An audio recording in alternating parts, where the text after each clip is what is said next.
આકાશવાણી ભુજ સમાચાર પરેશ મારું વાંચે છે. નમસ્કાર. મુખ્યમંત્રી ભૂપેન્દ્ર પટેલની અધ્યક્ષતામાં ખેડાના ગળતેશ્વર ખાતે 76મો વન મહોત્સવ યોજાયો. દરમિયાન રાજ્યના 24મા સાંસ્કૃતિક વન ગળતેશ્વર વનનું લોકાર્પણ કરાયું. સામાજિક વનીકરણ વિભાગ કચ્છ દ્વારા આયોજિત કચ્છ જિલ્લા કક્ષાના વન મહોત્સવની ઉજવણી 2 સપ્ટેમ્બરના કચ્છ યુનિવર્સિટી ભુજ ખાતે સવારે 10 વાગે કરવામાં આવશે. રાજ્ય બાળ અધિકાર સંરક્ષણ આયોગના ચેરમેન ધર્મિષ્ઠાબેન ગજ્જર, જિલ્લા પંચાયત પ્રમુખ જનકસિંહ જાડેજા તથા સાંસદ વિનોદભાઈ ચાવડાના અતિથિ વિશેષ પદે આ ઉજવણી કરવામાં આવશે. કચ્છનો સૌથી મોટો મેળો મોટા યક્ષના મેળાને હવે ગણતરીના દિવસો બાકી છે. કચ્છના ભાતીગઢ મેળાને આખરી ઓપ આપવામાં આવી રહ્યો છે. મેળામાં ધંધાર્થીઓ માટે 600થી વધુ પ્લોટની ફાળવણી કરવામાં આવી છે. 7 સપ્ટેમ્બરથી 10 સપ્ટેમ્બર સુધી યોજાનારા 4 દિવસીય મેળામાં લાખો સહેલાણીઓ ઉમટશે. પાછલા થોડા વર્ષોથી દિવસને બદલે રાત્રે મેળો વધુ જામે છે. મેળામાં લોકોના ધસારાને ધ્યાનમાં રાખી 5 પોલીસ પોઈન્ટ મૂકવામાં આવ્યા છે. મેળામાં કાયદો અને વ્યવસ્થા જાળવવા 3 પીઆઈ અને 13 પીએસઆઈ સહિત 300થી વધુ પોલીસ કર્મચારીઓ, 50 હોમગાર્ડ જવાનો અને જીઆરડીના 50 કર્મચારીઓ મેળામાં ફરજ બજાવશે. ટ્રાફિકને પહોંચી વળવા ઠેક ઠેકાણે પોલીસ સુરક્ષા ગાર્ડ મૂકવામાં આવશે.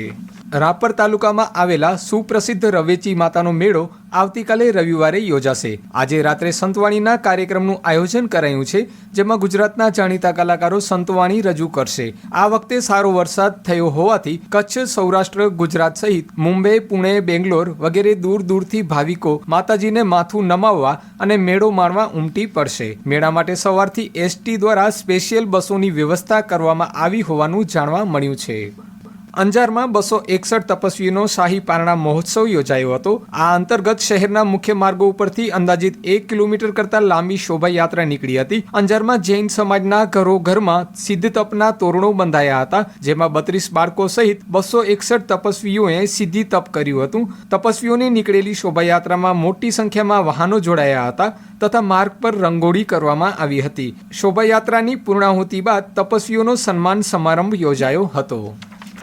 કચ્છમાં યોજાનારા ધાર્મિક તહેવારો, મેળાઓ તથા ઉત્સવોની ઉજવણી અંતર્ગત કાયદો અને વ્યવસ્થા જળવાઈ રહે તેમજ કોઈ અનિચ્છનીય બનાવ ન બને તે માટે સાવચેતીના પગલાં રૂપે અધિક જિલ્લા મેજિસ્ટ્રેટ ડીપી ચૌહાણે 13 સપ્ટેમ્બર સુધી સમગ્ર કચ્છ જિલ્લામાં હથિયારબંધીના આદેશ જાહેર કર્યા છે. આ જાહેરનામા અન્વયે હથિયાર લઈ જવાની ફરજ હોય, પરવાનગી આપી હોય કે અધિકૃત કરી હોય તે સિવાયના કોઈ પણ વ્યક્તિ જાહેરનામાનો ભંગ કરનાર અથવા ઉલ્લંઘન કરનારને ઓછામાં ઓછી 4 માસની અને વધુમાં વધુ 1 વર્ષની કેદની સજા થશે.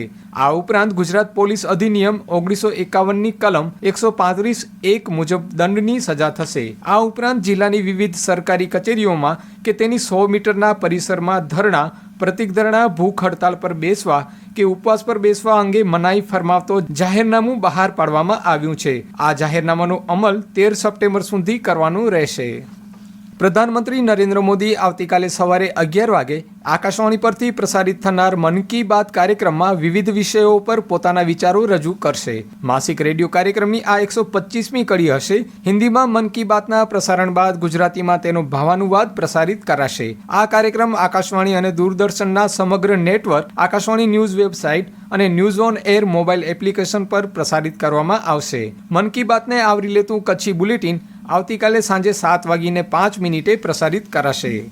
ગુજરાતના સુપ્રસિદ્ધ તરણેતરના મેળામાં આયોજિત પશુ પ્રદર્શન હરીફાઈમાં આ વર્ષે ભુજ તાલુકાના કાંકરેજ ઓલાદની ગાય મલીરને ચેમ્પિયન ઓફ ધ શોનો ખિતાબ એનાયત કરવામાં આવ્યો છે અને આ સાથે પશુપાલક શિવજીભાઈને 1 લાખ રૂપિયાનો રોકડ પુરસ્કાર પણ આપવામાં આવ્યો છે. વરસાદના કારણે ભીની જમીન રહેવાના કારણે ઘેટા બકરામાં પગની બીમારી ફેલાવાની ભીતિ સર્જાઈ છે.